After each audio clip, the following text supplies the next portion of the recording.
US citizens will never experience anything like this. Oftentimes you'll hear stories of US citizens traveling to Europe or somewhere else in the world and returning with stories of grandeur about how they mostly rode trains everywhere and didn't need a car. They also will talk about how they fragrance their obvious American idiosyncrasies on cute little walkable villages and towns that are only accessible via trains.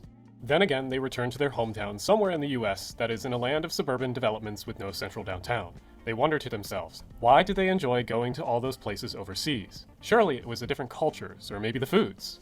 But rarely do Americans make an effort to recognize that it really was the access to trains and transit that allowed those places to have nice walkable downtowns and easy to access shop and bars.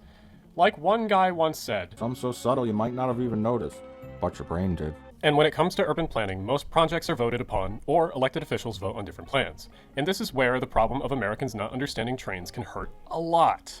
Instead of choosing the obvious choice of basing a transit system around trains, Americans are often apprehensive about spending money on them. This stems from the lack of understanding of trains and trams because they just don't exist here, and people have never used them. Instead, American cities are often swindled by people promising the future with some gadget bond or weird amalgamation using buses. And believe me, there are some dumb proposals. Anyway, to add to this, if Americans really don't understand passenger rail, then they really don't understand high-speed rail.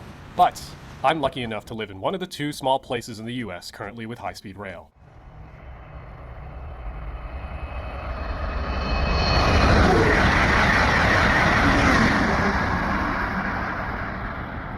Standing next to a train doing 150 miles an hour or more sure changes someone's opinion about high-speed rail almost instantly. And it's a huge shame that currently most US citizens will never get to experience something like it unless they travel to a different country or to the two small areas in the Northeast with it. Again, most people here have no idea how trains work, and it is a massive problem. With projects like California High-Speed Rail, Texas Central, Brightline, and the recently announced expanded Amtrak map, there is hope that more and more Americans will once again understand why good transit is so incredibly important for building a better future.